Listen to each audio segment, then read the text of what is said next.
Good evening and welcome to Generation Movie with all kinds of borders. Very festive around here. Um, Mm-hmm. Welcome to Generation Movie on a Monday night, our last show of 2025. We are joined by the estimable and amazing Rich Drees and the wonderfully plucky and Good evening, everybody. effervescent Natasha Bogutzki. How Hi. is everybody doing? Shitty. I know everybody's doing shitty. That's where we're at. Well, I wasn't gonna it say is not. that. It's 10 days before Christmas. How could things be going shitty? I don't know. The news over the weekend was shitty. Yeah. Wasn't a great weekend for the human race.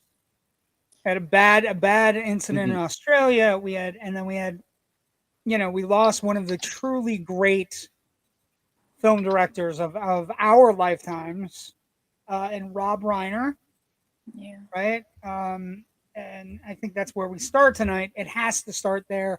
We're a movie show. Well, before we Yeah. do, I mean, there's a couple of other sad passings as well. Jim Ward, the voice actor, passed Saw that as late well, last week.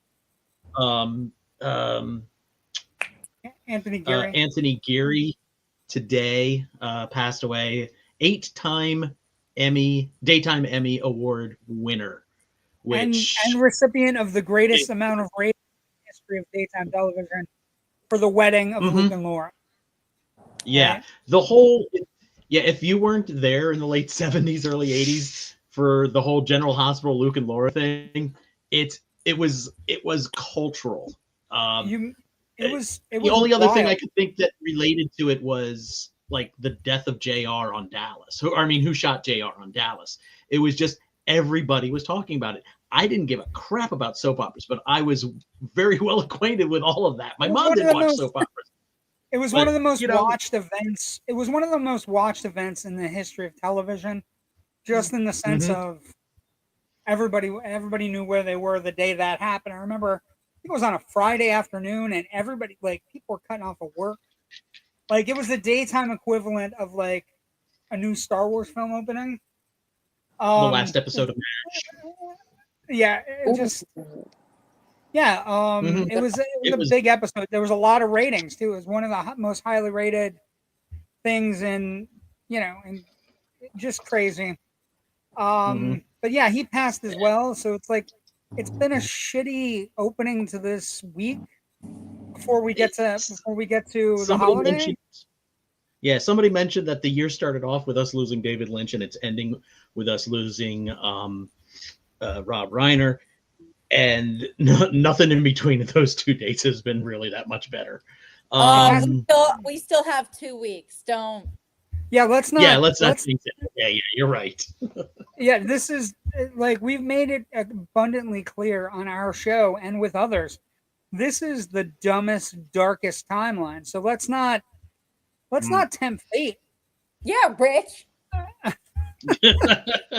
I know one other great director who could join them. Who? Wait, what? Oh, what are you doing? I'll take the compliment that you called me a great director, but okay. Like, what the fuck have you people heard? Oh, that reminds me. I heard from FIFO today. I'll tell you about that later, though. Okay. But so we lost Rob Reiner over the weekend. It was a truly gut-wrenching kind of thing, and it kind of played out over several hours, and we don't want to get into that. I'm much more adept at, I think, like, I don't want to get into the political either, because he was a staunch liberal, which was what he believed in, and we don't.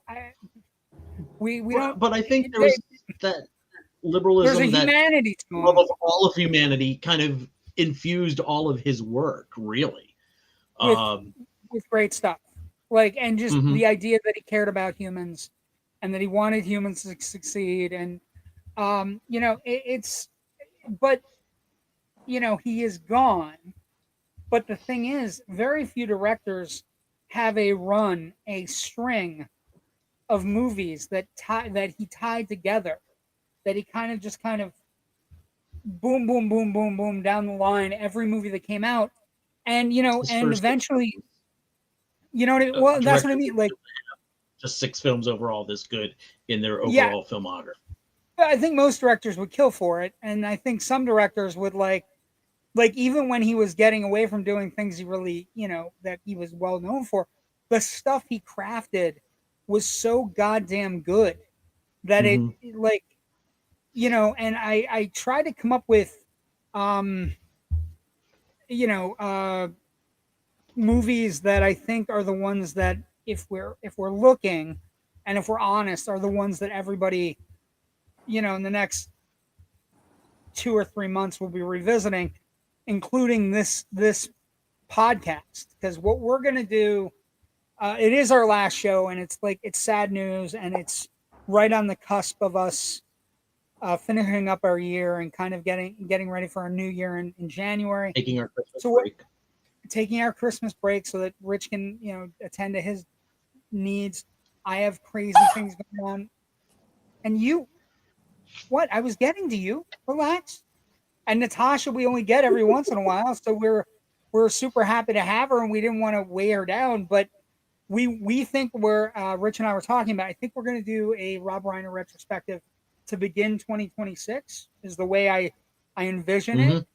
But this. I will say this on the air before even telling YouTube in private. I will be there for all of that. All of it. Amazing. Okay, great. And this will be this is what I curated as the movies I think we're going to be doing. One is one we're definitely doing. And then I think another one is celebrating its 40th anniversary where the cast is traveling around the country next year. And I think that's going to be number 2 on the list. But number 1 on the list, if you're talking about Rob Reiner, you have to talk about When Harry Met Sally. It's one of the great. First off, it's one of the great New Year's movies, and I'm a New Year's baby, so God love it. And it's also one of the great romantic comedies of all time with some of the best performances. And happens to be my 3rd favorite film of all time. There you go. That's definitely on the list, but I was trying to pick movies that if you're watching our show tonight and you're doing a rest in peace Rob Reiner, these are the movies that I think hit the most for him. When Harry Met Sally's up there, I think the other one that's top of his chart is The Princess Bride. Like, it had everything: heroes, giants, villains, wizards, true love, and, you know, an amazing performance from Peter Falk, and just a magical movie where if you're watching with the right people and they've never seen it, there's a moment where Fred Savage gets caught as a character, the grandson who's sort of getting the story, where the audience also gets caught learning the story. And I remember showing it vividly to my sister, and the moment that Fred Savage is like, "Oh no, don't leave. You already started the book. Is this a kissing book?" It's right after the kissing book thing, and it was the same reaction she had. So it's one of those things. I think Princess Bride is on a lot of people's minds tonight. I think another one that again is celebrating its 40th anniversary next year is Stand By Me, which I was watching today, and it is. I'd forgotten how good it is. You know what I mean? Like, were you watching it? You've never seen Stand By Me? Ooh. The performances by the 4 leads are particular, considering they're kids, they're particularly amazing. Another one that I think Rich and I have deep, profound love for is this one. Oh, God. This is Spinal Tap. It created the mockumentary craze. And it's just very funny. And then there are others that kind of like Stand By Me is one of his Stephen King adaptations. The other is one of the best Stephen King adaptations ever made. A little movie called Misery, which is got 2 great performances at its core, where, you know, Rob Reiner understands the how do I say this? Understands the whimsy of a Stephen King horror story. So there's humor and there's and really great performances from Kathy Bates and James Caan. What? We do have 2 others here that check the chat. Natasha is definitely interested in. doing. So one of them we'll have needs some to be talked about. Well, relax, Yes. because I'm a good person with this kind of stuff, and I already have it. And Natasha, if you know anything at all about me, I'm really good. So again, again, it's a French poster. I did what I could. I had a family engagement that my nephew got a award for being the best fourth grader in Volusia County tonight, or Deltona, city of Deltona tonight. So we had to go to the Congratulations. Yeah, it's very much a citizenship award. So it was very cool. He got to go to the board meeting and meet the mayor and have a paper signed by the mayor. Really cool. But Rob Reiner, again, touched so many lives with his films. And the other thing about it is he's one of the rare directors, Rich, where you can't get a consensus favorite, right? You're talking to film fans. One film fan might like When Harry Met Sally. One film fan might think The Princess Bride is his defining effort. He's the rare director that has many defining films.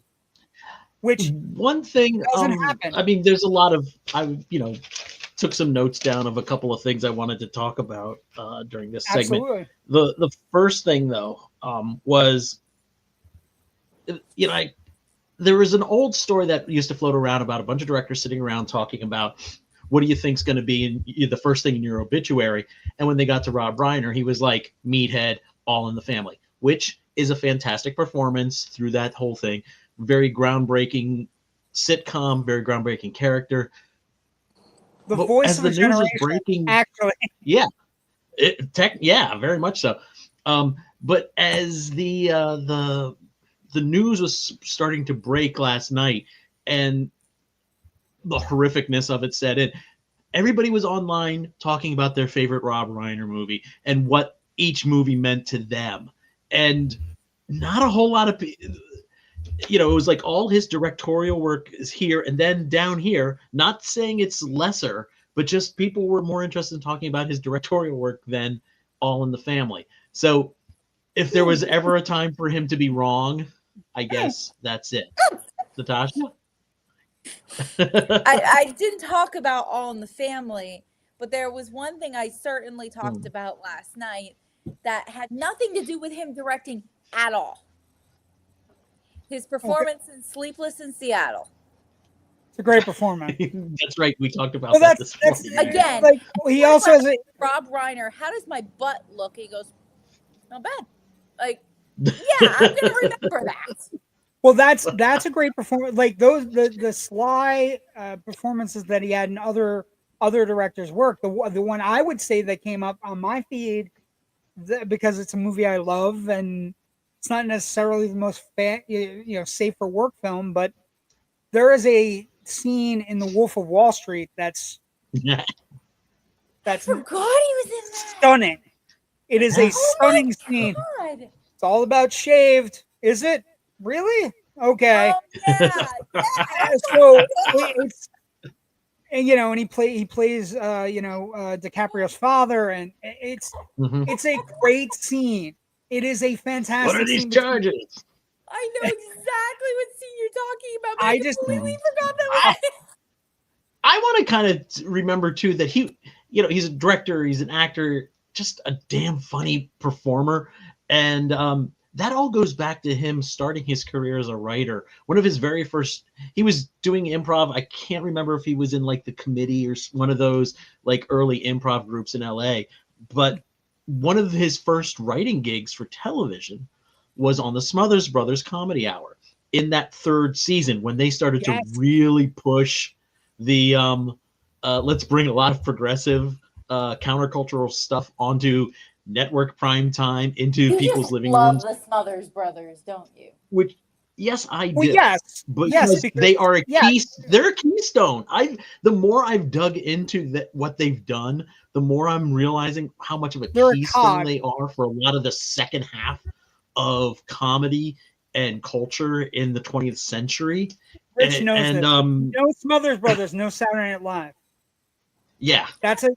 And that's a true statement. That's a big domino I've not been to have around follow. Rich long enough to know, no, Rich, no one knows this. Oh, come on. That's a compliment. But thank you. But also one thing I learned today, and I was like, what? And I actually went and looked it up to make sure, it wasn't somebody just talking out their butt.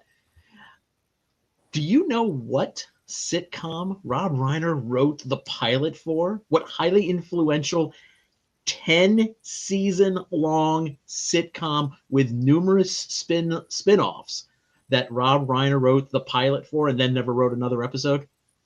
Wait. Don't tell us. Let me guess. It had numerous spin-offs, like more than one? Numerous. More than one. Way more than one. At least 2 that I can think of off the top of my head that were very successful, and another 1 or 2 that were not. Cheers. I know the answer. Mm-mm. No, it's not I would Cheers. say it involves jumping a shark, I would say. Oh, it does indeed. It does indeed. It's the show that gave us the expression "jumping the shark." Happy Days. Happy Days. Happy Days had one of the greatest. What the fuck spinned off of Happy Days? Laverne and Shirley. Mork and and Mindy. Mindy. Joni Loves Chachi. Joni Loves Chachi and Blansky's Beauties. The last 2 failed miserably. Joni Loves Chachi failed never watched a lot single harder. episode of any single one of those, including Happy Days. You've never watched Happy Days?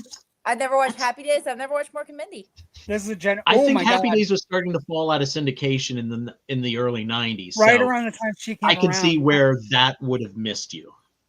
But Happy Days for me, and Rich, I think you're right in the age frame. Mm-hmm. You're right in the age frame. Happy Days, Laverne and Shirley, Three's it's Company just a timing were thing, isn't that? Tuesday nights. Yeah. Do you remember that Happy was Days? Laverne and Shirley, Three's Company were the 3 shows, 8, 8:30, 9 o'clock on ABC. You got the full culmination. You got a very funny 50s show. You got a kind of very cool Penny Marshall female-centric show. Was it with Penny her. Marshall And Penny his Marshall, first of course. wife? Yes. And Penny Marshall was his It all first ties wife. in. It all ties in.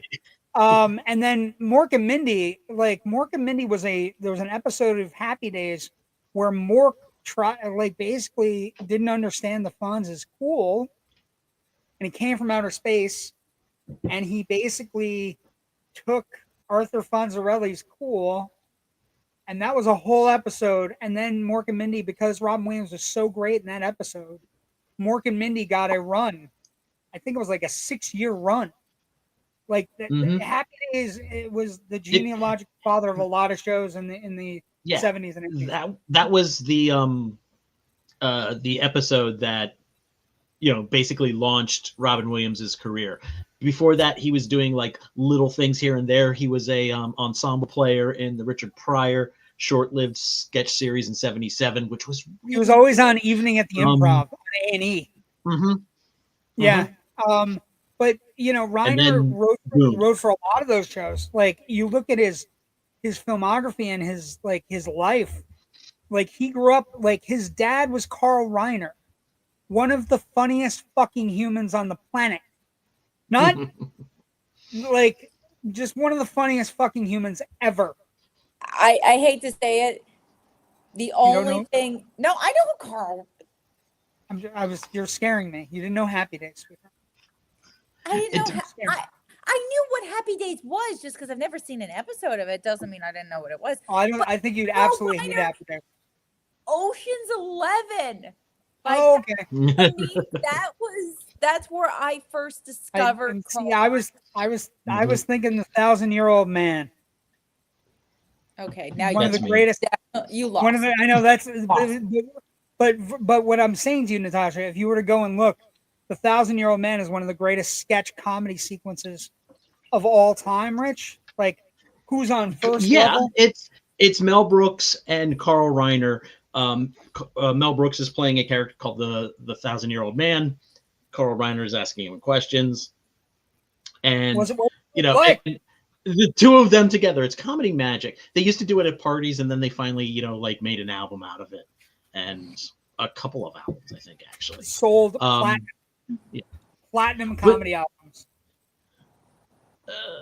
But everybody also talks about what a mensch, in the truest Jewish sense of the word, that he was just such a really good guy. The other big major story I kind of want to share is as Rob Reiner's doing that run of those first 6 movies or so, and he gets to I'm suddenly blanking. Cheapers. That one. The Tom Cruise one. Yeah. A Few Good Men. A Few Good Men. Yes. Half Step Back. A Few Good Men and American President. If he hadn't worked with Aaron Sorkin on those 2 movies, especially American President, no West Wing. No West Wing at all. Oh God, no. And I don't want to live in that world. We're living in that world. Yes. Well, kind of. But also, I forgot to mention one of the 80s movies he made that we like. That early run that we were talking about, right? Spinal Tap 84, The Sure Thing, which, if you've never seen The Sure Thing, a fantastic John Cusack movie before we knew what John Cusack movies were, right? John Cusack, Daphne Zuniga, fantastic. Yeah, that one's hard to find on streaming though. It's hard to find. Frustrating. Stand by Me, Princess Bride, When Harry Met Sally, Misery, A Few Good Men. That is a run. That is a David Lean-like run. Yes. As he was finishing off A Few Good Men, he was looking around. He had already established Castle Rock, his production shingle. They were already starting to produce movies that he wasn't directing. And a script came across his desk. And it was a book adaptation. He read it. He goes, my God, this is a great script. I really want to direct it. And they reached out to the fairly unknown writer, and the unknown writer was like, look, I optioned this book. I wrote this script. I poured my heart and my blood into it. I really want to direct it. And there was a little back and forth. And then finally, Rob said, you know what? I'll give up on this. You go and direct this movie, Mr. Frank Darabont, that we're going to call Shawshank Redemption. Yeah. Meanwhile, Rob Reiner goes, okay, well, then my friend Alan Zweibel has a book that I kind of like, so maybe I'll adapt that into a movie. And that became North. Now, if you're kind of familiar with Rob Reiner's career, you know North was probably not the greatest film. It was probably his worst film. And I think even he has made fun of it a little bit along the way. I remember seeing a Comedy Central thing once. It's not good.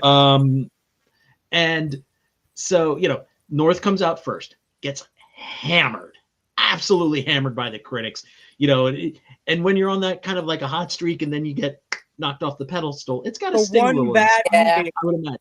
Yeah. It's the one bad movie and then from 84 to 90. Mm-hmm. And then a couple of months later, Frank Darabont comes back with his completed version of Shawshank Redemption. Now, you would think that somebody who passed on Shawshank got beaten up in an alleyway by all the critics in the United States and then had to sit down and watch somebody else do Shawshank, their version of Shawshank. They would just be mad. They'd be bitter. They'd be watching going, I would have done this differently. Oh my God, I would have done, So they go to the screening. They go to the screening room. Rob Reiner just sits down. They roll the movie. Frank Darabont stands in the back, scared out of his mind about what kind of reaction he might be getting. Movie ends. Lights come up. Rob Reiner stands up, turns around, tears streaming down his face. He comes up to Frank Darabont, hugs him, and says, "This is going to be the best movie Castle Rock will ever release. Thank you." That's about right. And he totally put his own ego, his own thoughts about what he wanted to do with that movie entirely away, and was able to just go, no. I'm not going to be bitter about these turn of events. I'm not going to be jealous. I'm going to be magnanimous. He's a mensch. I was talking about this on Loud and Nerdy. It's like all the stories you read about John Candy. Like none of the Rob Reiner, there's no bad Rob Reiner stories either, right? Like the John Candy stories are magnanimous. The Rob Reiner stories are like he helped me find this person I needed, or he put me in the right place, or I found whatever. Like, and you think about like his later movies got more personal and they got more like political, right? Goes to Mhm. Mississippi in '96.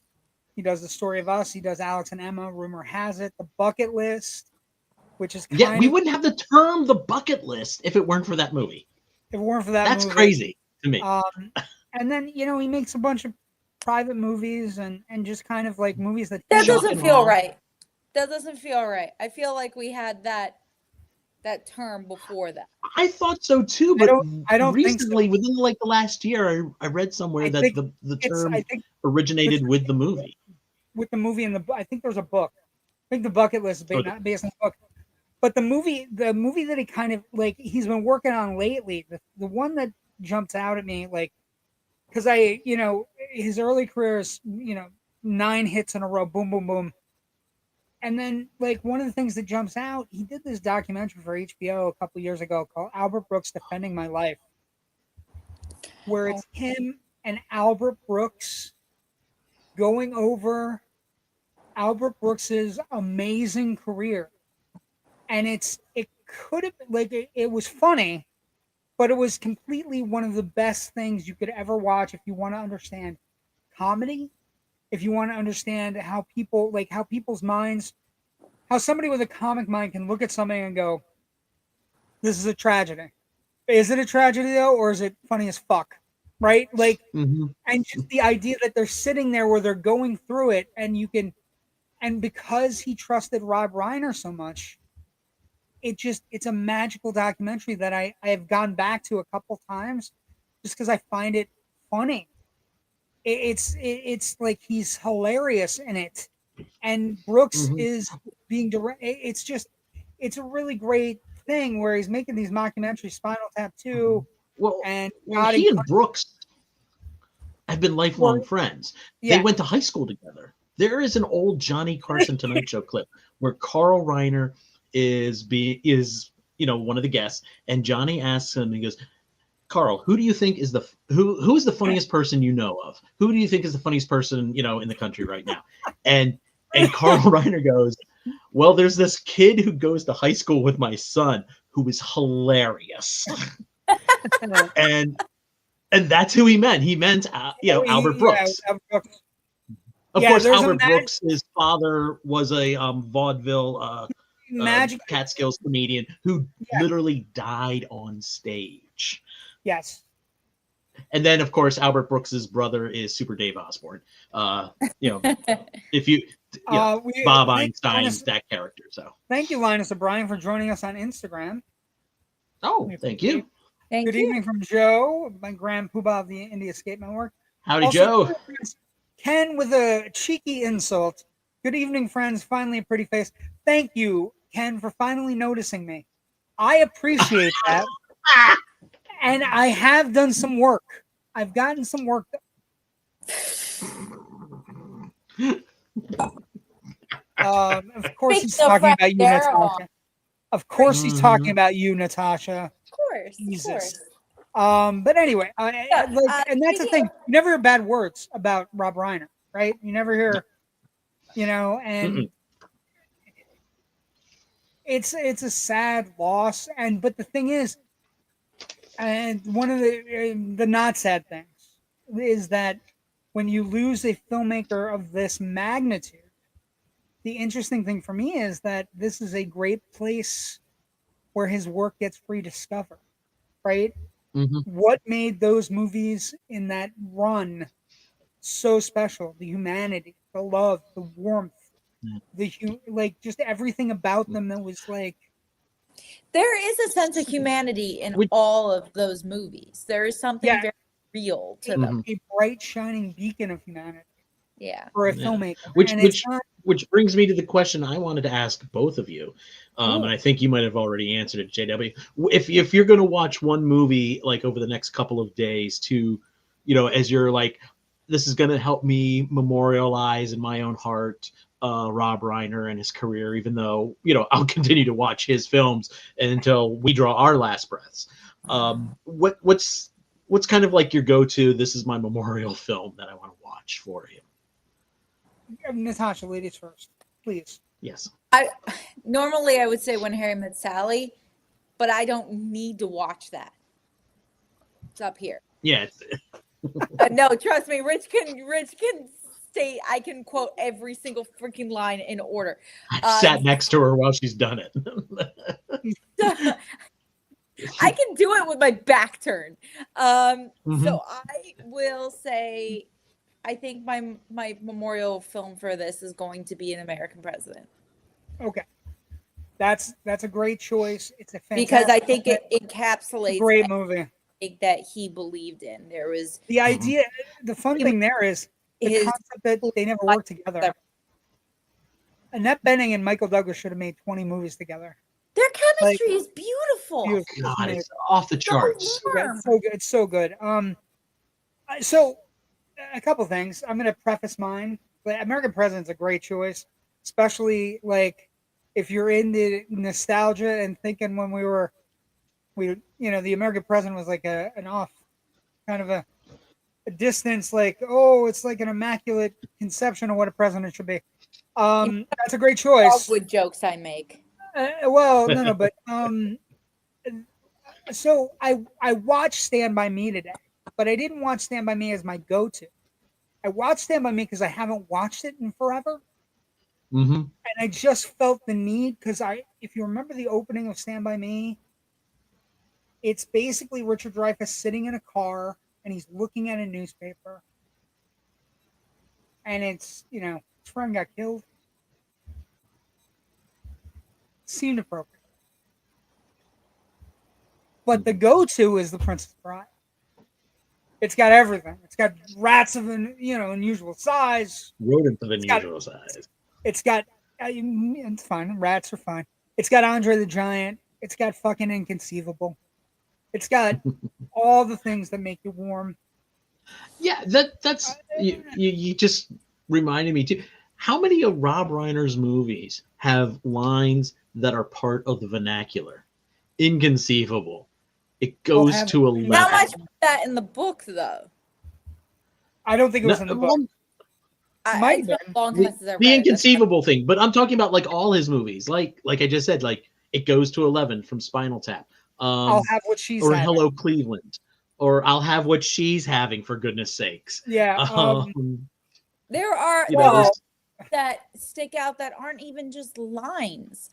I actually reached out. I was talking to a friend the other day. We have our annual Christmas party this weekend. It is a formal event. We all dress up for it. I wear my t-shirt. Kill you and you know it. But I had shown a friend what I was going to wear, and they said, "Okay, how are you going to have your hair done?" I decided to cancel my hair appointment, so this will not be happening. But this is, honest to God, this is the screenshot I sent them several days ago. I literally sent them the shot of Annette Bening from An American President. I knew exactly it was going to be that. I thought I was gonna go. I thought you were gonna like show a picture of Nicholson, A Few Good Men, and would have been weird, but would have been something. No, Kevin Pollak. I think that's the other one. It's perfect for tonight. I think that's the other one that's highly underrated, Rich. One that I think everybody genuinely loves. Some for the wrong reason, some for the right reason. A Few Good Men is highly underrated. I think it's genius. I think it's underrated. Seriously? That's a line from fucking Stand By Me? Oh, excuse my language, but yes, it is. Ken's comment. I have to really quick. I have to commandeer this for 1 second because I was trying to say something earlier and I got cut off. JW, do you watch Stranger Things? Yes, but I have not seen season 5 at all yet because I was on a cruise.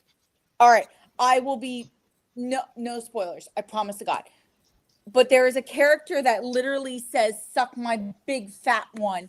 And on top of it, I think it might be in an episode, if it's not in that episode, but there is an episode directed by Frank Darabont. Yeah, no, but There's a few. There's a few episodes from Darabont, but the Stranger Things thing, you haven't seen Stand By Me. You can do a direct line from Stand By Me to Stranger Things.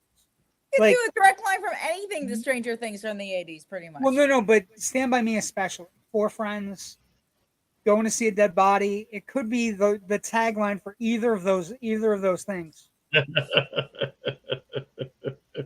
Just saying it's in the trailer, for fuck's sake. Anyway, I haven't seen Stand By Me. I understand, but I'm just saying. So I haven't even seen the trailer. I don't know what it's about. That breaks my heart. I'm very excited you're going to get to watch it.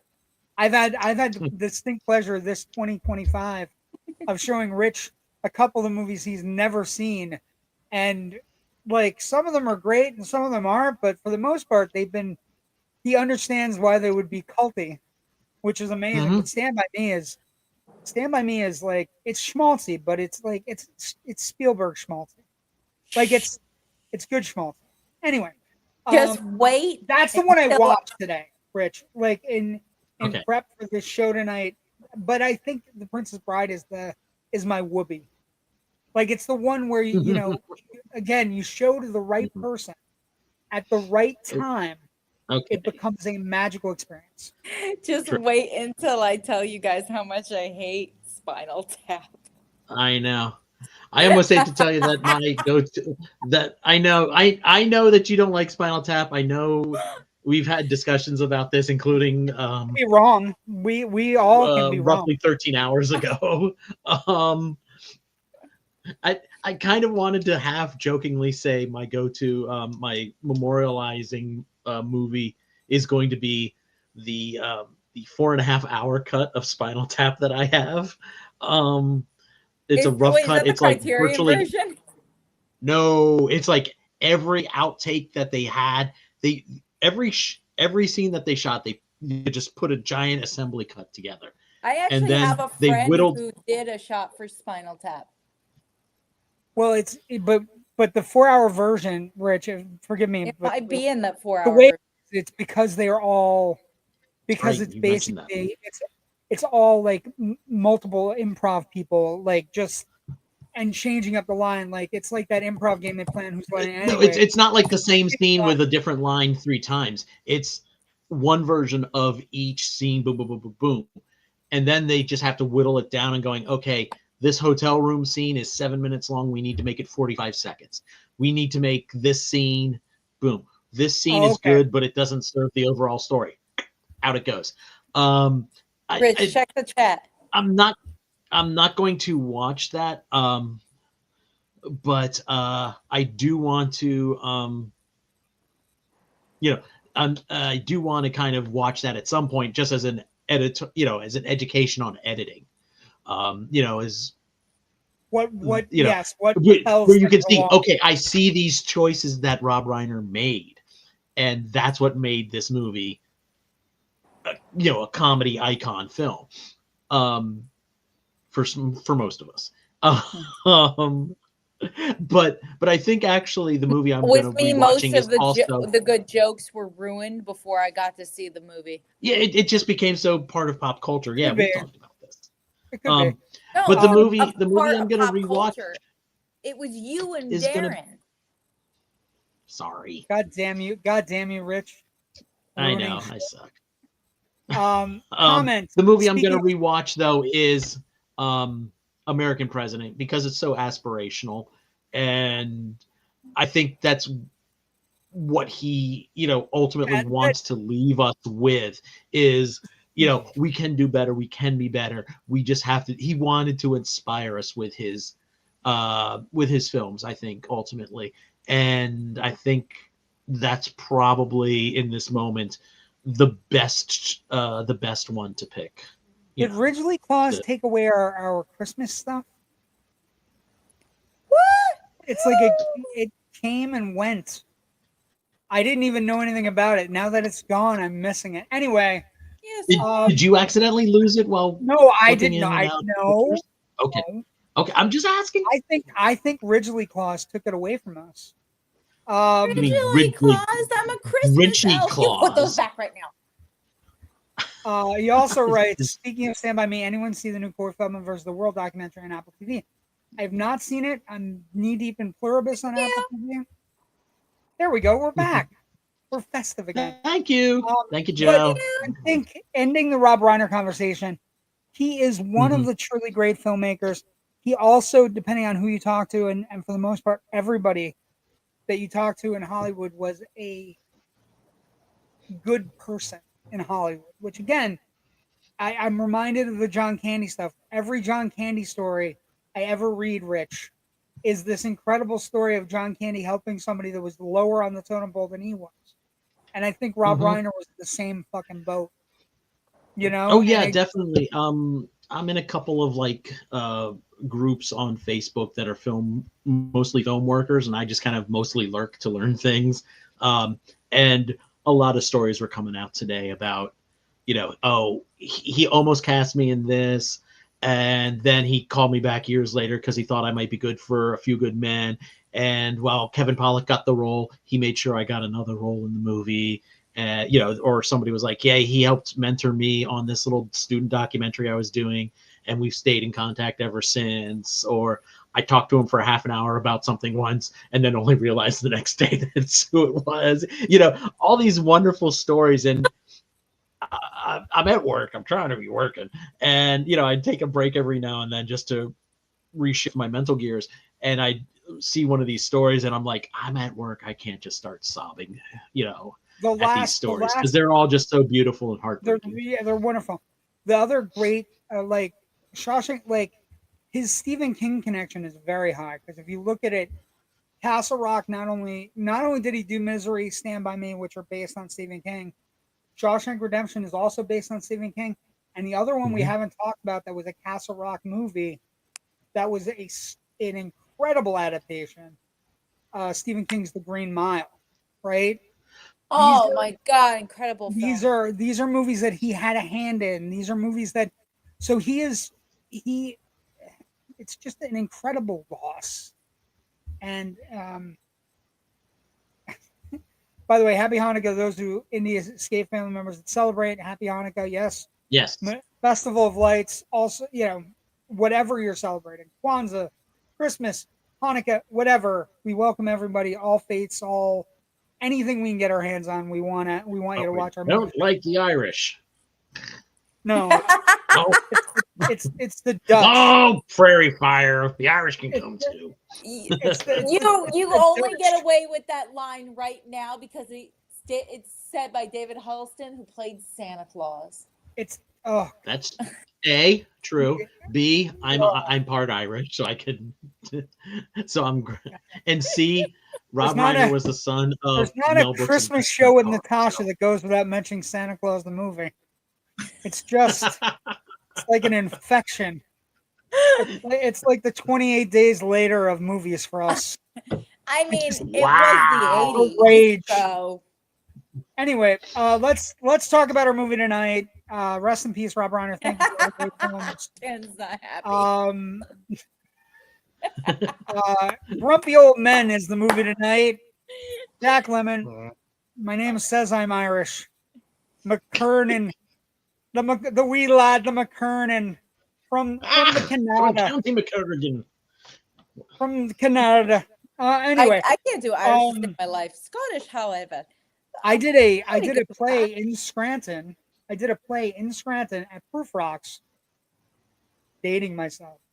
There was a cafe called Proof Rocks. I did a play that was based on the Irish hunger famines. We had somebody that came in and taught us dialect. So I learned a heavy Irish dialect. And I had a tape recorder and everything. That was like hardest. I got paid for the show though. It was a paying gig. Anyway. That's the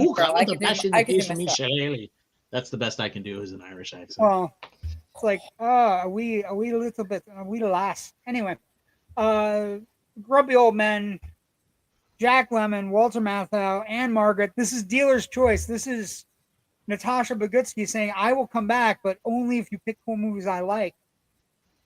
I sat through Gremlins last year. I despise that movie. Sat through Gremlins. You were gifted Gremlins last year. I was gifted Little Maniac. I was thinking about this. Rich, I didn't remember. Akin to children. Rich, I didn't remember this movie as being a Christmas movie. I know it got released at Christmas. I did not remember any Christmas things in it at all. Going in today blind on a rocket. What's really funny is I thought I had seen this a long time ago, and I was like, it's really fuzzy. I'm sure something will come back. I'm thinking I might have seen Grumpier Old Men and never seen this. The sequel, yeah. Yeah, because Sophie Loren. Maybe. But then again, you know me and my love for Ann-Margaret.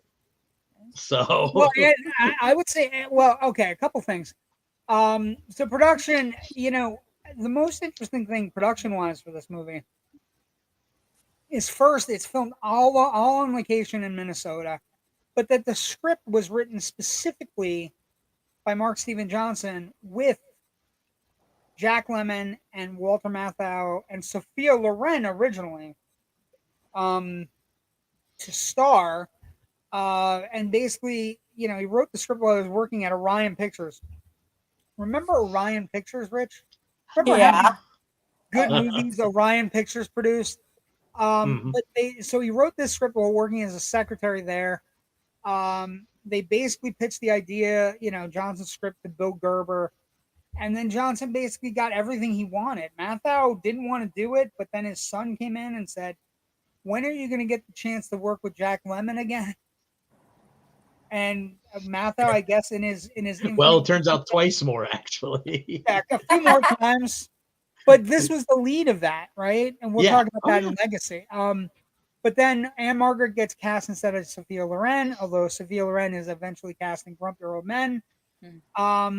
And then the script had several rewrites during production. Like, they got there and they realized they had Jack Lemmon and Walter Matthau. And one, there was going to be a lot of improv. And two,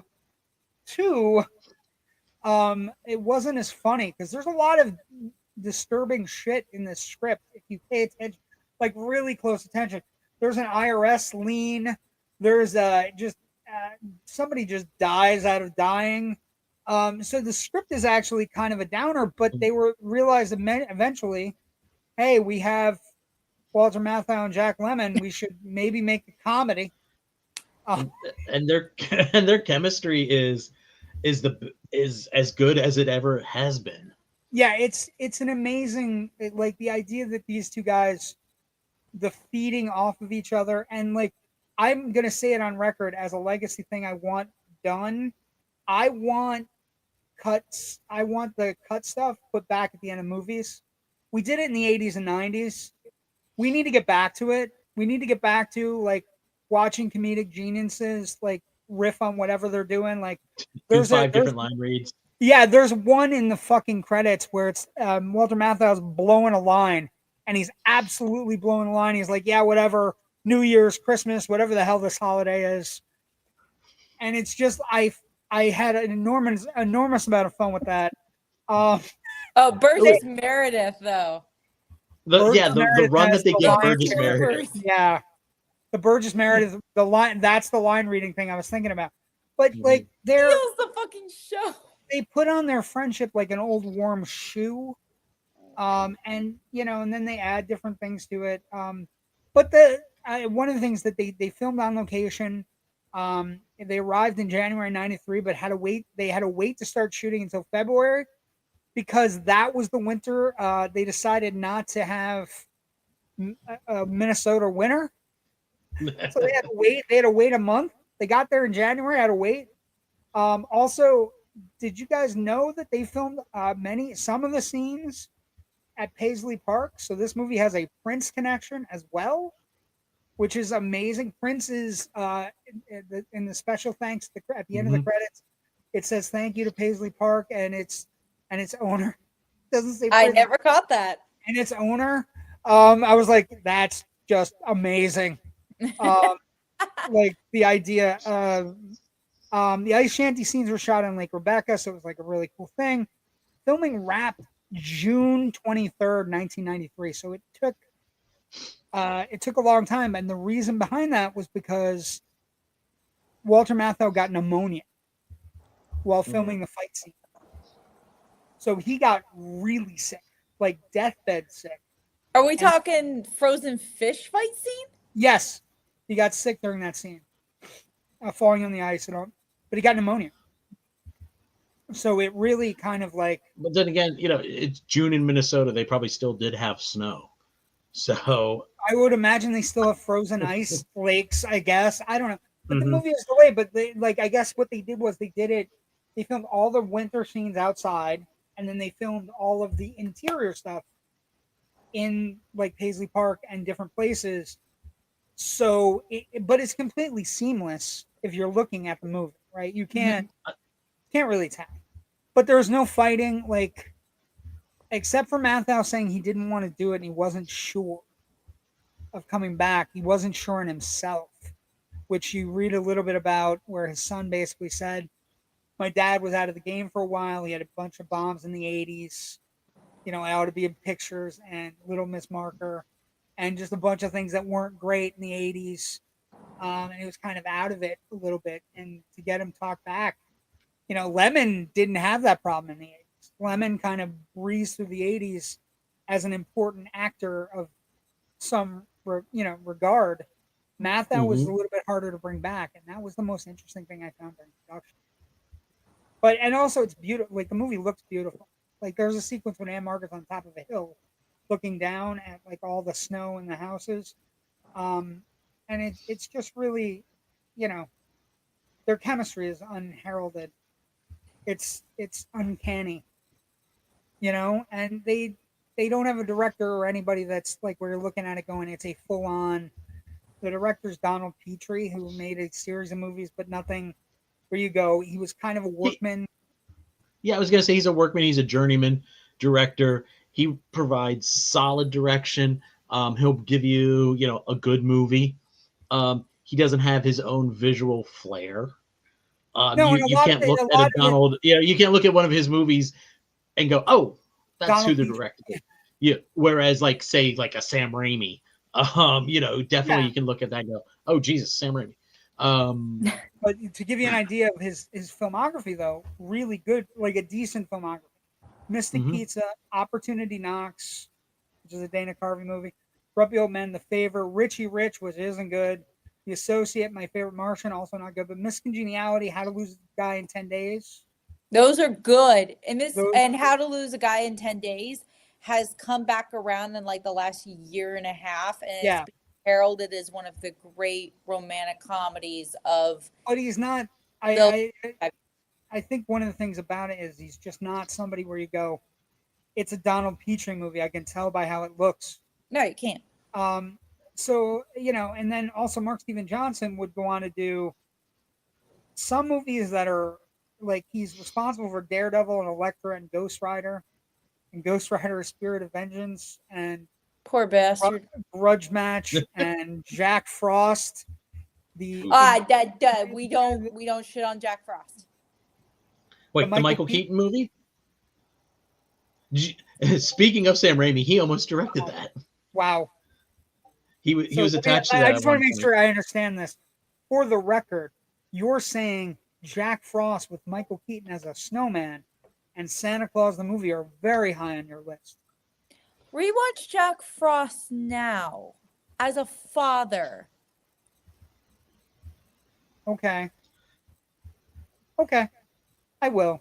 I don't know that I'm going to see it, but anyway, but that I don't know that that's going to happen. I'm going to be honest. Next year's Christmas. Oh my God. The shit you put me, you complain about Gremlins and oh my God. Okay, but here's where we get fun. Was this painful for you? No, but okay. I also think it's it wasn't painful. I will say that to you. But it's how do I also say this? I don't know that it's like, I'm gonna go in line with almost with some of the other people, I think the material is beneath them. Like, I think this movie could be 1,000 times better without all some of the junk in it. Like, some of the pieces that are floating around are just kind of like superfluous. We'll get there in a moment, though. But I don't think it's the type of movie that gets made nowadays. No, it does not. Which is also super interesting. So I appreciate you giving me that, right? Because we can definitely talk about that as a movie show, right? Box office. Wow. This is where you go, what the fuck happened here? So this movie cost $35 million to make. It grossed it opened Christmas Day, by the way, just so we're clear. Christmas Day in 93. And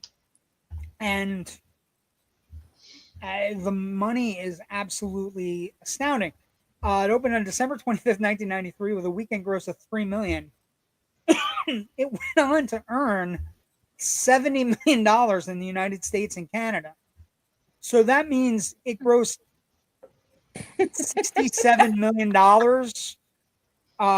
over the next 10 weeks.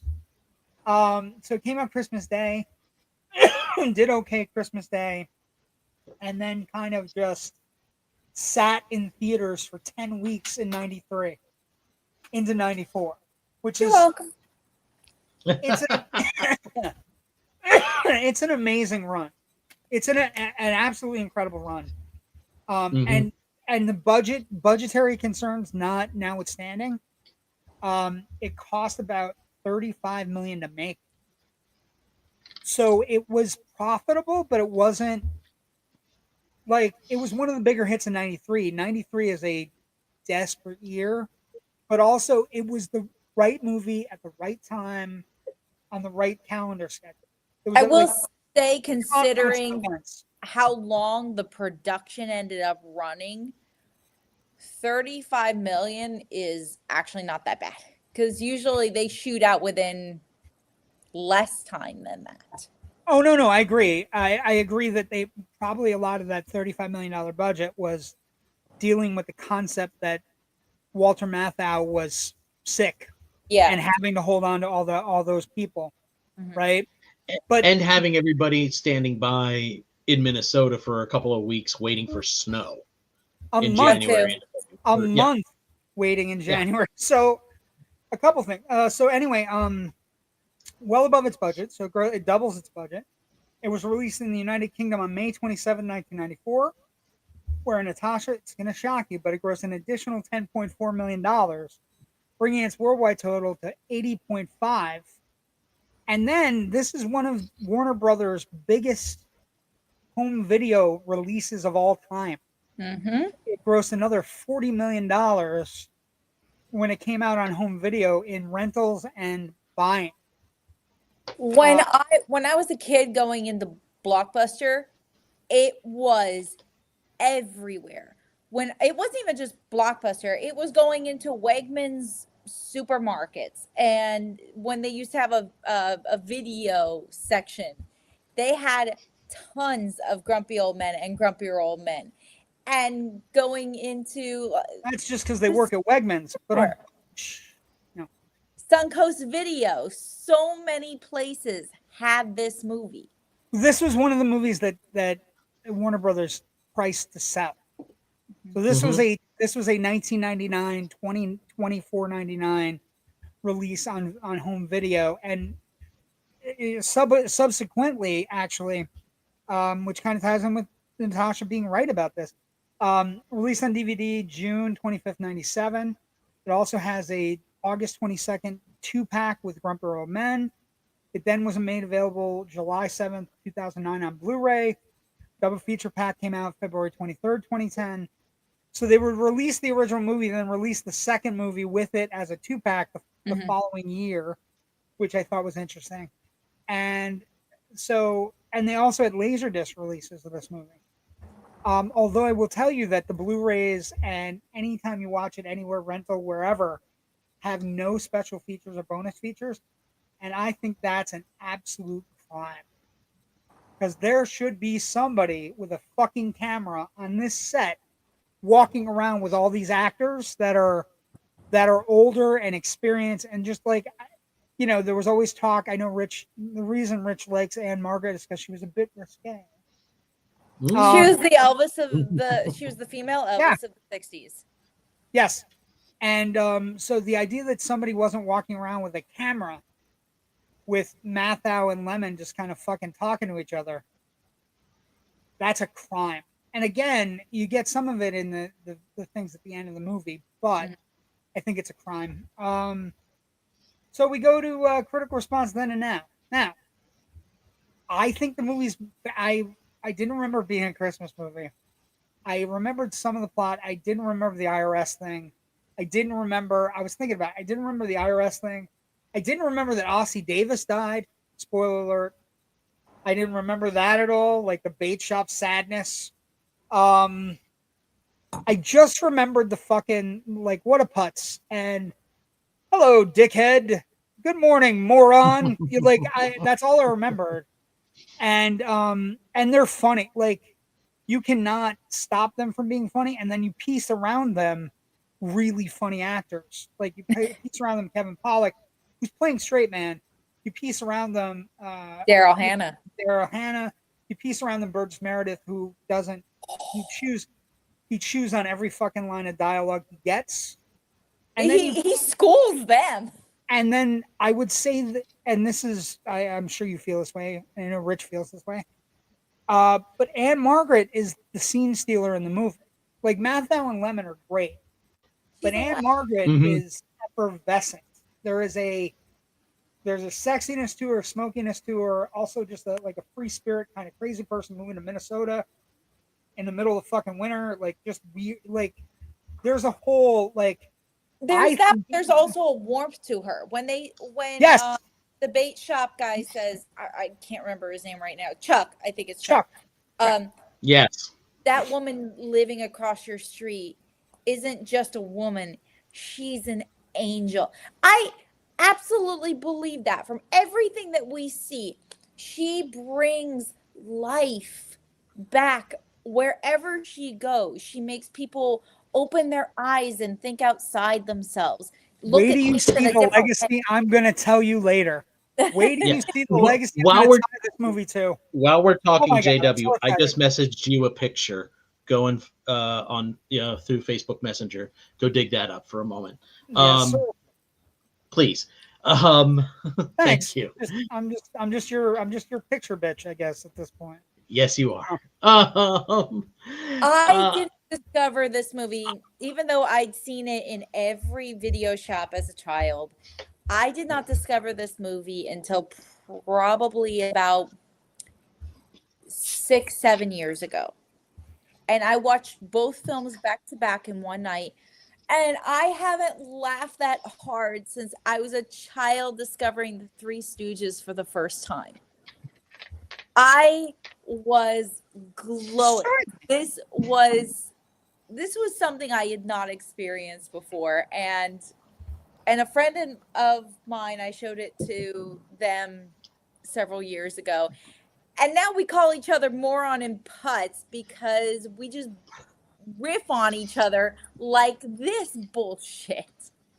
I think I would say to you is, like, I think again, it's a fun movie. It is perfectly suited to be a Christmas Day hit movie. You know what I mean? Where it's like the movies that get released on Christmas Day have to have a certain level of humor. If you're okay with certain ages of your kids hearing certain words, no, they don't. This is a great family movie. You all have relatives who are kind of like crotchety. You all have family members who may be going through some kind of marital issue. You all have an older uncle finally meeting somebody.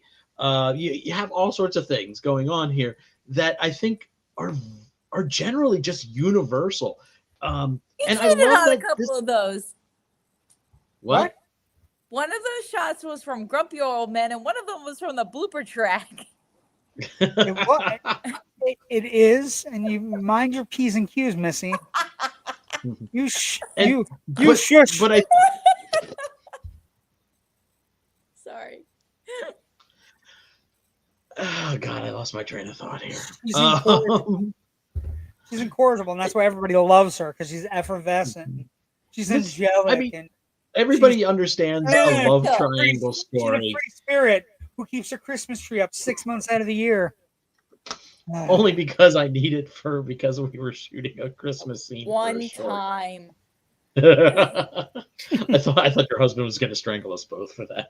But you're right. It's a perfectly situated Christmas movie. It's just, and if you're a fan of this movie, I would say you can find better material with them.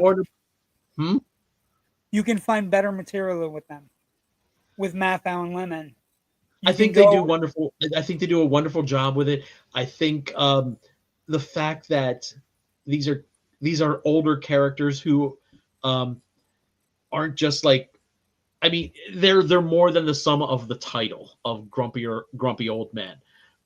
They have they have their own individual lives. They have their own relationship with each other. They have a history that informs that, and all of that, I think, this is an incredibly well character driven film. And you're right, the IRS shit could be cut out almost immediately, except we lose a fun performance from I don't want to lose a Buck Henry performance.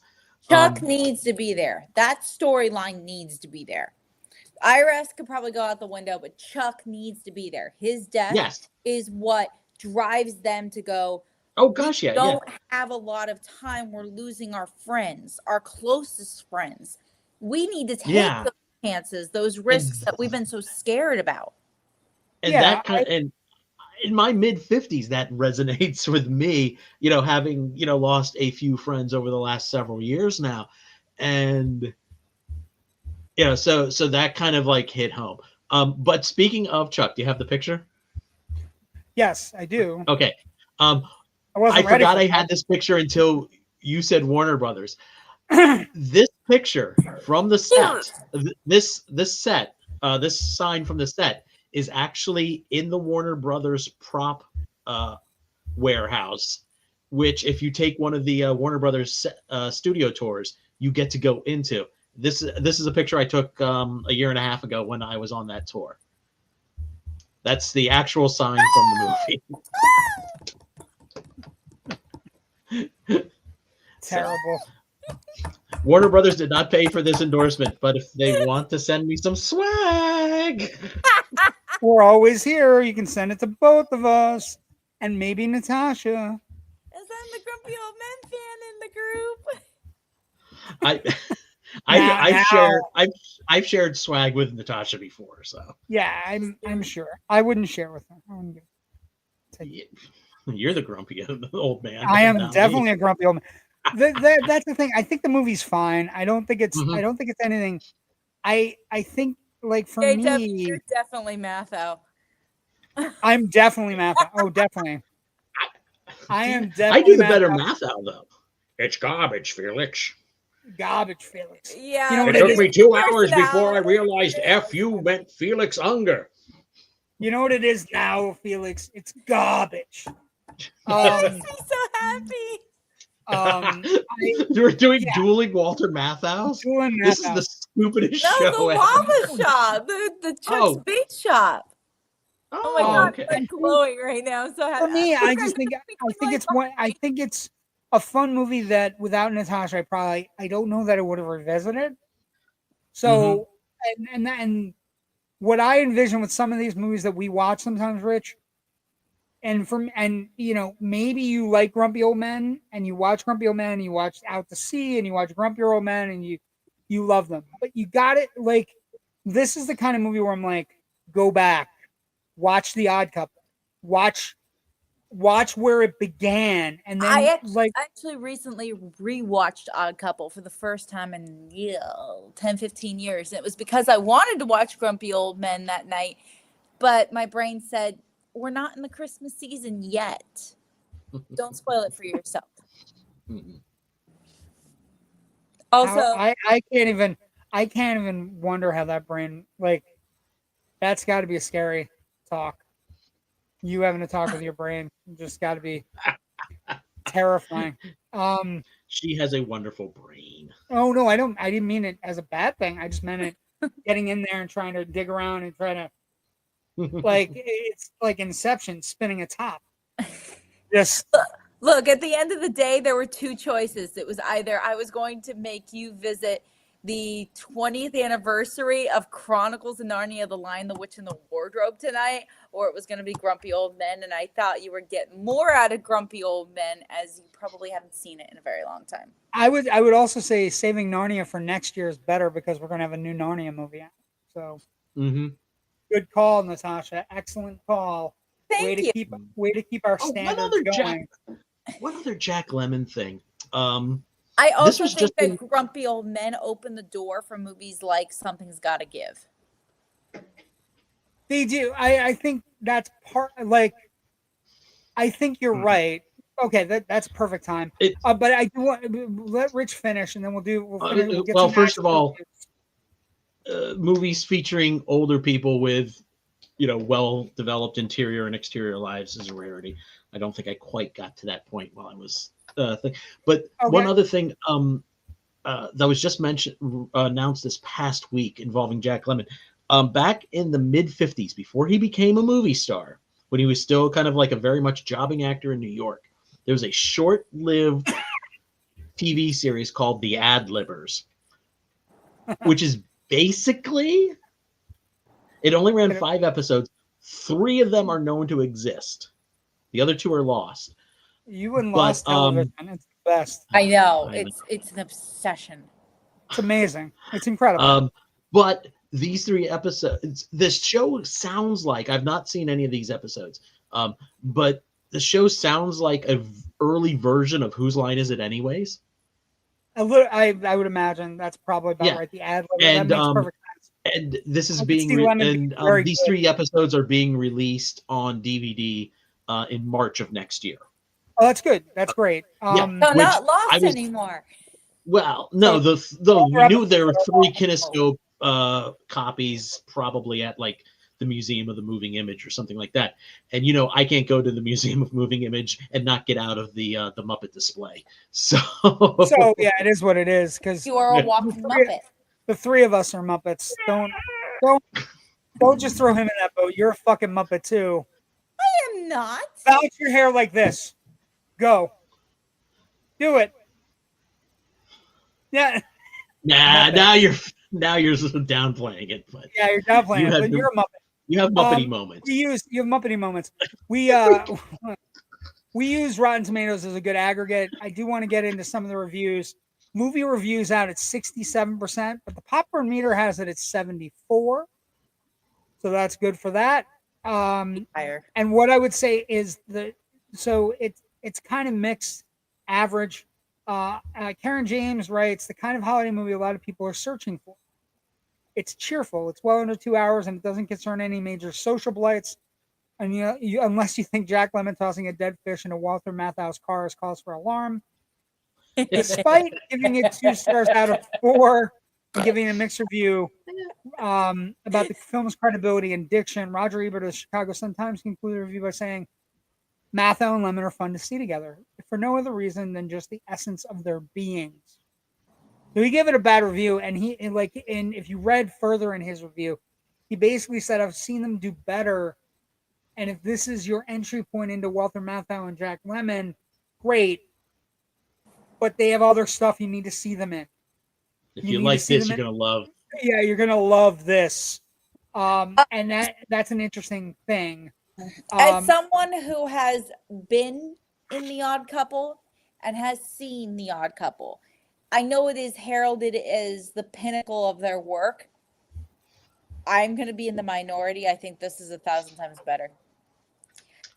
And the reason why I think it's better bold statement, Cotton. is because they're more informed as people. They've seen things. They've gone through things. It's not so much now about the comedic timing, but delivering a realistic character performance that is based in reality. When you see him talking to his daughter, when you see this one talking to his daughter and this one talking to his son, I don't feel like you're watching a Walter Matthau, Jack Lemmon performance. You are seeing John Gustafson and you're seeing Max speaking to their kids about what fucking idiots they are, knowing that they're being hypocritical. I think there's a sadness to their wisdom. There's a melancholy. Their wisdom came through. There's a line. My favorite line in the movie.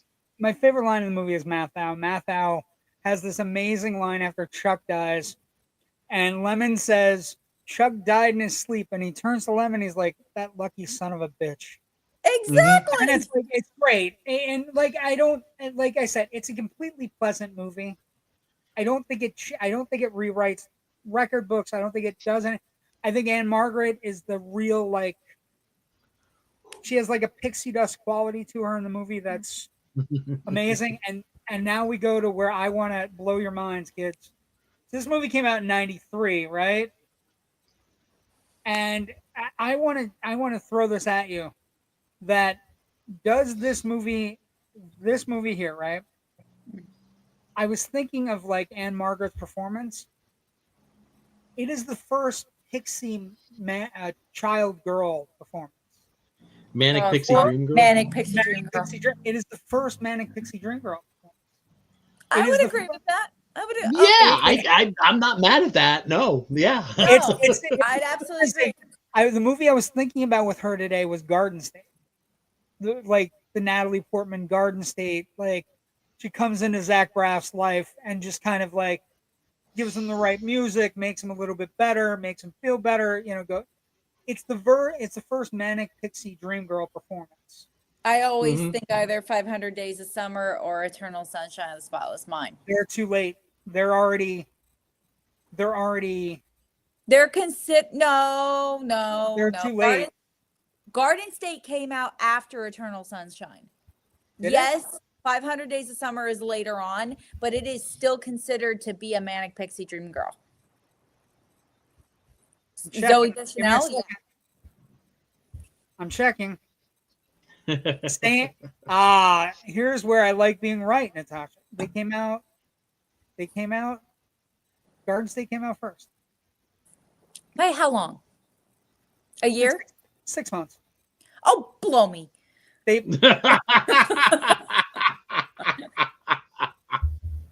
I don't know how to answer that. Moving on then. Moving on. You're talking to the girl who's been watching Spartacus recently. I've got some choice. But that's what I was thinking about today. One of the Ann-Margaret performance hit me, I think, harder than the Matthau and Lemmon performance. Although I think Mathau's really good in this. I think Lemmon's okay, but Lemmon's definitely later in his career had more to do. Mm-hmm. Matthau coming out it's like a pitcher or we had a football player that's 45 come out of retirement on Sunday. It's a little bit like that. Matthau getting his fastball back is a little bit more impressive than Lemmon, who was consistently working in the 90s, especially Glenn Ross, and so he didn't lose his fastball. Matthau coming out of retirement, but Ann-Margaret's there has to be somebody that they're willing to go after, and I think the legacy is that she is the first. She won the internet tonight with "Oh Blow Me." That's because nobody's watching if Rich or I say it to each other. So, it's saying, is it a win? You're not wrong. You're not wrong. Is it a win? I will say this about Walter Matthau. For all the things we talked about earlier on with Rob Reiner and his beauteous moments that he delivered that were culturally defining, there is no way I can ever listen to "I'm Too Sexy" without picturing Walter Matthau in that bathtub. It is. If I knew there would be nudity in this picture, I would have asked for 1 million more. Well, and that's the other thing. That is one thing. There was nudity in this film. I would have done it for free. That's another thing we didn't talk about during the critique, but I would say there is this movie does have excellent placement of up-to-date music and classical music placed in the exact right spots. That's also I was also thinking about that today. I would love to see the amount of money that this movie spent on music rights, because the music, like, there is a sequence, like they play the Red Said Fred "I'm Too Sexy" song, and there is a sequence that's cut specifically to the moment where Jack Lemmon is picking out hats. Mm-hmm. Like, and it's again, it's special, it's well done. I don't hate the movie. I just think it's a minor thing, but I also think it is the kind of movie that my dad, running a movie theater in the 90s, would have been like, we get that for Christmas. Everything's great. People will show up. You know what I mean? Mm-hmm. There are so many things in this that now have become part of my daily life. Like that lucky bastard. I knew you were an ice fisherman. I knew it. Or even better, holy moly. That one. I could see you walking around singing "Having a Heat Wave." I've been singing that. It's more me. Okay, no. That is probably more you. Having a Heat Wave. I certainly can. What was it? Was it it was either it was White Christmas. Heat Wave, I think, was in a White Christmas, and was also in No Business Like Show Business. So for me, that's where I get it from. So we both have tried our math house, but can Rich do an Ethel Merman? There's no business like show business, like no. Let me move the mic back. There's no business like show business, like no business I know. And people thought the "Oh Blow Me" won the internet. I don't know. That was pretty impressive. But, it was good. It was good. I'm not gonna lie. I could do Ethel Merman singing disco because I have that album. Yep, there you go. Ethel Merman's inspiration for the producers in Springtime for Hitler always will win. But that being said, I think the legacy of the movie also, they got to do a couple more movies. They were a bank at the box office. This also, there was a series of movies that came out in the late 90s where older people got a chance to shine, which, you give them a little bit of credit. It is a good thing. For me, this movie is warm. It's inviting. It is something that is perfect for all ages. It talks about things that are serious. You are our manic pixie dream girl. That's why we have you on. It's the hair, isn't it? It's both. It's the hair. It's the tree and the hair. The Alice Cullen pixie. We had you on in March, and you still had the fucking tree. It's both. I always come with a tree. That sounds wrong. Yeah, that sounds very wrong. Well, I didn't take it that way. She won the internet, but I'm gonna say I took it as more like if Natasha had an action figure, it would be she would have a tree with her, as I would have a Raiders. Yes, but it's warm, it's inviting, it's perfect for the whole family. You get things that are serious, things that are lighthearted. You can teach lessons. For me, it is a great, perfect Christmas movie. Perfect. And that is a good place. Let's, as we finish up tonight, let's talk about 2026. Is there one thing? What is the one thing, televisions or movies, that you're looking forward to in 2026? Ask Rich first. No. Rich, let's see. You go first because she runs everything. The self-serving answer would be, I'm excited to see what film festivals our short film Murphy gets into. But again, that'd be self-serving. Nice. So, nice. I got an executive producer. I have to keep happy with my promotion work. Yeah, there you go. I haven't. Look, there's a ton of stuff coming. I think everybody. I was gonna say you've obviously been thinking about this. So go. I have, because we're doing on Loud and Nerdy tomorrow night. The most anticipated TVs and movies of TV shows and movies for 2026. But I think everybody is going to be excited about Avengers. Everybody's going to be excited about Supergirl. I forgot about those. Okay. I think everybody's going to be excited about the Odyssey. I think, but the one that I don't think we're taking into account, because I think he's had not misfires, but just hasn't been up to his usual. I think the untitled Spielberg movie coming out on 6/26/2026, the untitled UFO Spielberg movie that has a flashy display in Times Square with just a fucking eye that nobody knows what the fuck it means. And we've not gotten a trailer. We don't know what the fuck the movie's about. We just know it has a great cast. We've heard things along the lines of from Hollywood, right? People who have seen it or been in the screenings of it. That's, I think, my number one thing. Because if he comes back and if he does what I know he's capable of doing,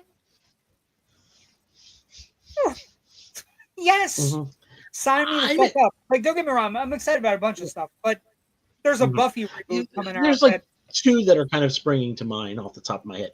The first is,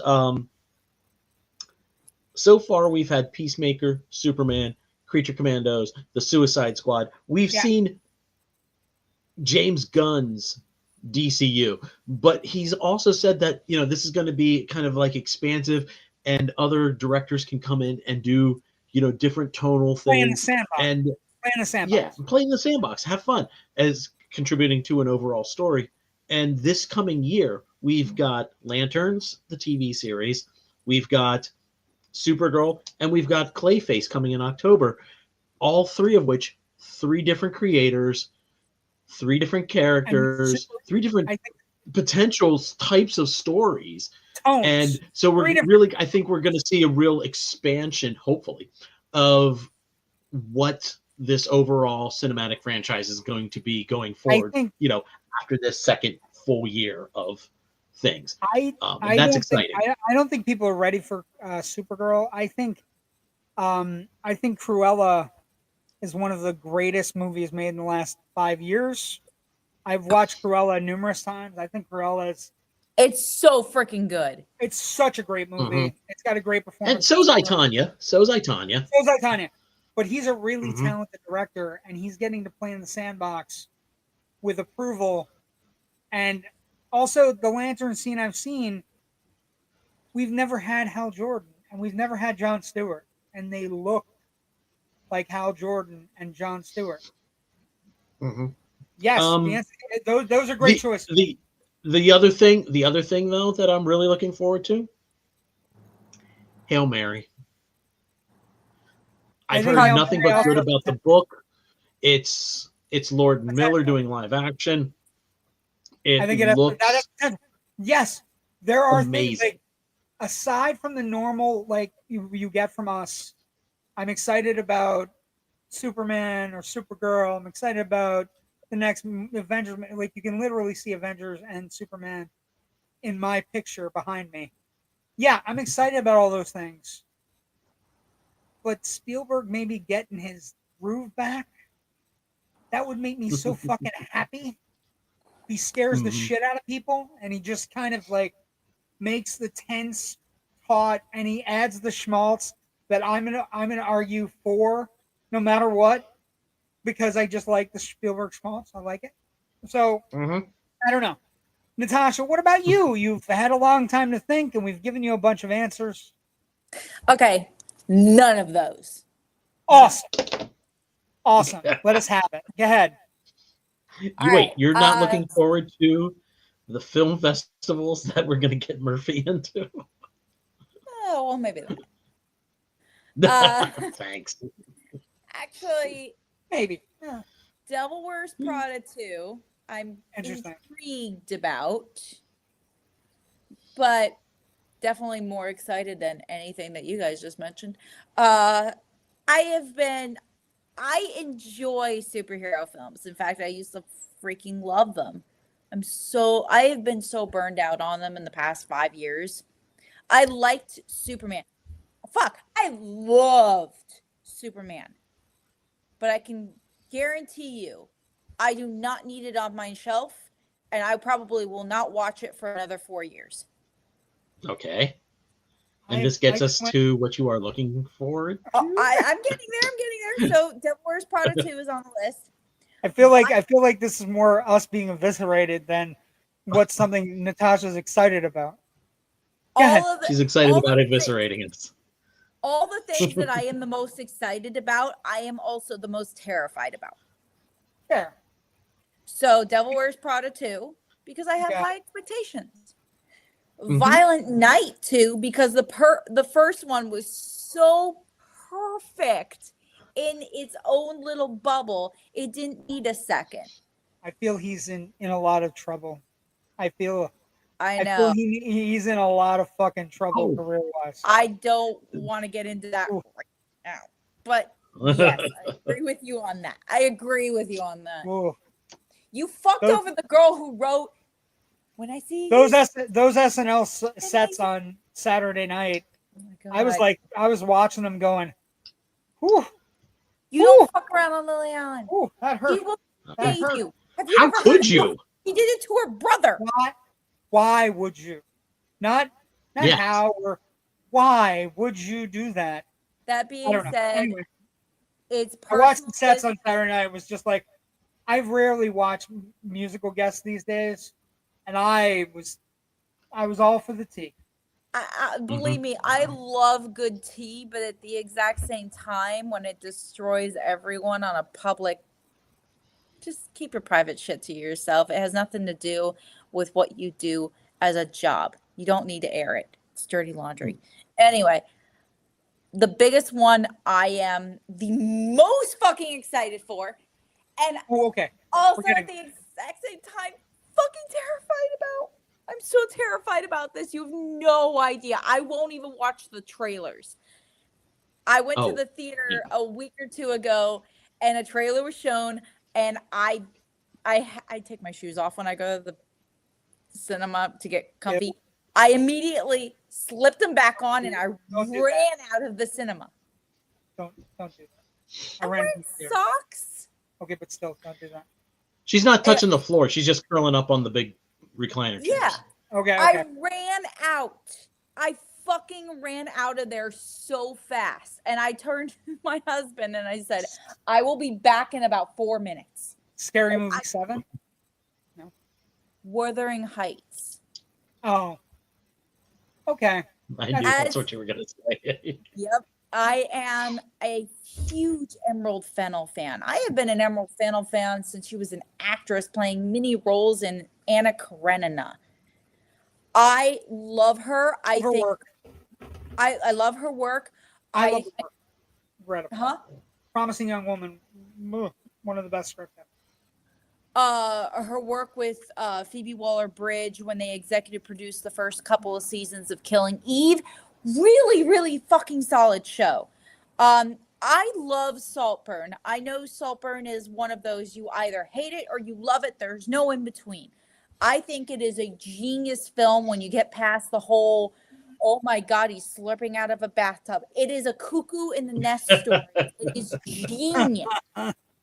I would have argued the reason people are either hate it or like it. There's an awful lot of cock. And for American audience, more cock on Game of Thrones and Spartacus. Go fuck yourself. It's okay. We told each other to go fuck them ourselves. That is my general thing about that. Speaking of movies I'm excited about, but I'm also really nervous about. Yeah, I didn't finish, but yeah, okay. Go ahead. Oh, okay. I'm sorry. Go ahead. I'm sorry. It was 20 minutes. That wasn't 20 minutes. No, it wasn't. It was 4. So the reason why I'm afraid of it is I am a devout Wuthering Heights fan. It is probably my favorite book of all time. And I have seen every adaptation there is, including things made for TV where Matthew McFadyen played a very small role in it. My favorite, and I think the most perfect adaptation, was done in 2009 with Tom Hardy and Charlotte Riley for Masterpiece Theater. It is about 4 hours long, and it's fucking genius. Laurence Olivier, get the hell out of my life. You cut off half of the book. Oof. This looks beautiful, but I don't think is going to stick to the source material at all. And from what I've been reading, it's going to play off things like very meta. Notebook. It's going to be very, very meta is what I'm thinking it's going to be. But, okay, Rich, what are you nervous about? What's the one for you? Please. Ready or Not, Here I Come. Yeah, I Ready knew or you were Not going to is a mention fantastic little nasty bit of work that's so much fun as a horror movie, as an action film. Samara Weaving's incredible in it. And now we're going to expand the world. And now we're going to expand the world, bring in her sister, and bring in more families. Yeah, I'm excited that Sarah Michelle Gellar is like one of these people. Whoa. Say that last name again. Gellar. Gellar. Sarah Michelle Gellar. I've heard her say it as Gellar, but she might have been screwing around. Who knows? Anyways, but Buffy's going to be in it. So, and Elijah Wood. Yes, and Elijah Wood. Elijah Wood's had a great. It's got a great cast. So I'm like, boy, I hope they don't fuck this up. I don't think they will. I think also they picked a really good young actress as her sister. She's a good kid. Like, it's this. The one I'm most terrified about is a Buffy reboot without Whedon, but you can't have Whedon, so we got to figure out what made Buffy without its creator, who happened to be at times a piece of shit person, and that makes me nervous because I feel that a lot of the stuff that we got out of Buffy was because he was a piece of shit person, and I'm nervous. I'm telling you both this. I'm nervous that the stuff we got that we felt were gut punches, that were amazing, character arcs, movements, all these different things. What if it was just him being a mean-spirited person? What if it was us reacting and the audience reacting and all these different things, and he was just a mean person that we kind of like, we misconstrued the pettiness for grand drama is what I'm most nervous about. Is that we get to could be both. But I'm most nervous that we don't have it, and now we're gonna have a Buffy reboot, and it's gonna have a lot of pressure on it. But the kid they picked, the kid is from Skeleton Crew. Reboot. It's a requel. It's different. It's a reboot. Well, it's a reboot. Yeah. But I'm happy with the kid because Skeleton Crew was great and she was fantastic in it. So, but that's what I'm most nervous about. Natasha, where can people find you if they can't find you on our You can't right now. Right. For once, I can definitely say 100%, you cannot find me. I am not doing jack and shit. I love it. Manic Pixie Magic Girl is what she is.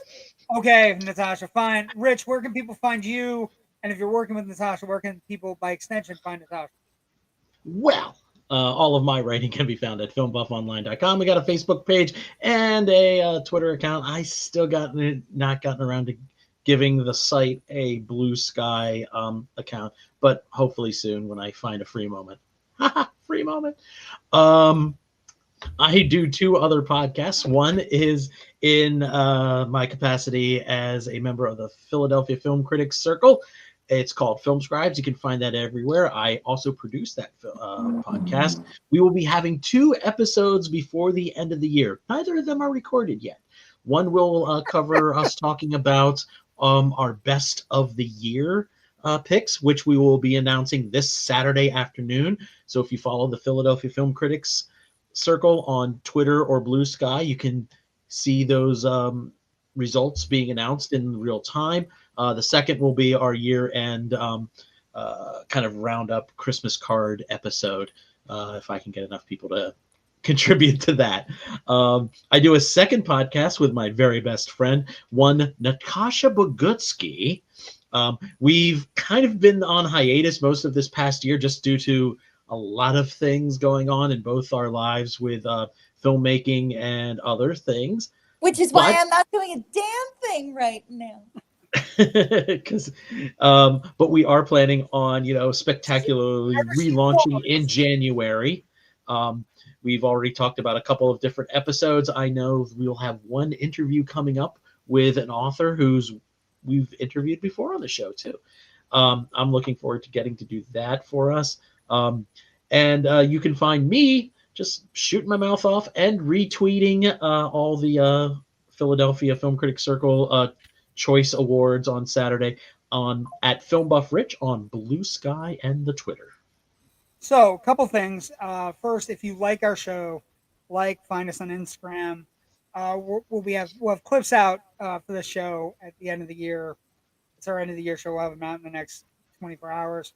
A couple things going on we must talk about. First off, if you're not part of it, you should be. We're doing the Upside Down. We're doing Whamageddon. Natasha's got 7. She might win this year, in which case I'd have to send her a gift, which is why I usually lose. That's why I'm a big loser. You missed out, JW, when she hadn't seen the rule change that this year's Whamageddon was going to be a positive. Many times? Rich, nobody read the fucking page. I know. Everybody. But what did I tell you when you told me about it? When you told me about it, I said, Natasha's going to love this. And then I think I told her the next day, and her eyes popped out of her head like a Tex Avery cartoon. Yeah. She was so super stoked. Ayuga. Yes. Also, so nobody read the page. And that's amazing to me. Because I did new graphics and everything. All right, I'm gonna. Nobody read the fucking page. I did a lot of work to put Wham with a little hunter with his hunting dog. I did all kinds of shit. JW, cool. I don't think that's your fault, and I'm going to. I know it's well. I think there are certain aspects of certain platforms that are not showing things in the algorithm. I don't see posts for my own husband. I have been to parties. That's bad because your husband's posts are amazing. I love your husband's posts. I've gone to parties and I'm excited. I missed the deadlines on stuff. I'm happy. We're 5 years in. We have 500 people in the group. Everybody's come back. It's amazing. I enjoy it. So pay attention to the Whamageddon Upside Down this year. Also, this is big because it celebrates a filmmaker who passed away and has his movie. We're doing a big thing this Friday. I may be a part of it. Joe is definitely going to be a part of it. I have to work around my schedule. The reason I take a couple weeks off in between now and Christmas and New Year's because I got stuff to do. I got a wedding this year. Anyway, we're going to be talking about to the cast and crew of Not for Nothing. It's a gritty independent drama from Philadelphia. So it's near and dear to our heart. And our good friend Brandon Brooks is going to bring a bunch of cast members on. We're going to talk about it. Just had its big LA premiere. It's going around the country and it's going to be streaming. That's Friday, December 19th, 9 p.m. Lots of people from the cast, all kinds of things. And it's a great kind of slice of life Philadelphia gritty crime movie. Right up our alley. Please look forward to that. Come and watch it with us. And also just to everybody who's paid attention to the network, everybody who's paid attention this year, I want to wish everybody a Merry Christmas, Happy New Year, Happy Hanukkah, Happy Kwanzaa, whatever you celebrate. I hope you find love and friendship and stiff drink here or there where you need it, some good food, some good movies, and just enjoy life as Rich and I and Natasha take a break. But we are coming back in January, and it will be the Rob Reiner retrospective, and we may do the first 7 movies that he did right out of the gate. Those first 7 movies might be worth our time. And last comments tonight. Let's see. If anyone wants your family, I recommend Nona's with Vince Vaughn. Cool. Thank you, Joe. anyone, that's the same thing. I have 0. I have 0 too. I'm not gonna lie. I probably have changed my aesthetic to avoid Wham, so I haven't heard it at all. Like I had a couple years where I most of the time I didn't hear it. I heard it 1 year. So 5 years in, 4 years out of the 3 years out of the 1 year out of the 4, I heard it, but I didn't. So I've told you that I so carefully curate my own listening experience with my own set lists and stuff, and I never listen to like regular terrestrial radio anymore. So that's why I kind of removed myself out of Whamageddon, because I was like, I'm cheating virtually. It's not just like, by nature of how I live you my can hear life. it. Like we have one friend, we have one person in the group who runs a pharmacy, and basically he owns a family pharmacy, and I've noticed he's got like 3 or 4, but it happens to be on the curated song list this year for his whatever the thing they're getting, satellite radio. So he's hit it 3 times, and most years he goes out, but he's like Natasha. I think those are the 2 that are going to be facing off. But people who work in retail situations are gonna. I think I'm just saying it's not a derogatory thing. And I know Rich feels the same way. I feel from the bottom of my heart we're doing great things with this network, this show, and we want everybody to have a great holiday. Find some good movies. Happy Yule, happy Saturnalia. Yeah, all of those things. You might see Rich or I. We might pop in to talk about like, holy fuck, Avatar grossed $300 million, or holy fuck, The Housemaid did 70. Avatar reviews drop tomorrow, I believe, at noon. Mine is not, because it's not finished. It's not started. And I know I've had 2 weeks to write it already, and I still haven't written it. I might be able to do a review with you on Friday night if you want to do one, or if you got plans. I don't know if you have plans. I have plans. Friday night, I have plans. I have to deliver pizza. I am to your dad. Somebody? No. Family? Oh, just delivering pizza? Oh, Jesus Christ. I promised somebody I'd bring over pizza and we'd watch. The internet. She wins the internet. She gets pizza delivered. God damn it. I get Angela's delivered. Nice. But anyway, from the bottom of my heart, and I know, Rich, you feel the same way. Thank you for joining us on this journey. Yes, thank you guys so much. Thank you. It's and thank you, Natasha, for coming and brightening up the place. Every once in a while, we need a blasting up the joint. Yeah, a very smart, attractive Ann-Margaret type to show up and Wait. Do I get to curate in March again? Yeah. Yay! You come back, we do what you want to do. I like working with you. As much as you annoy the shit out of me, I love working.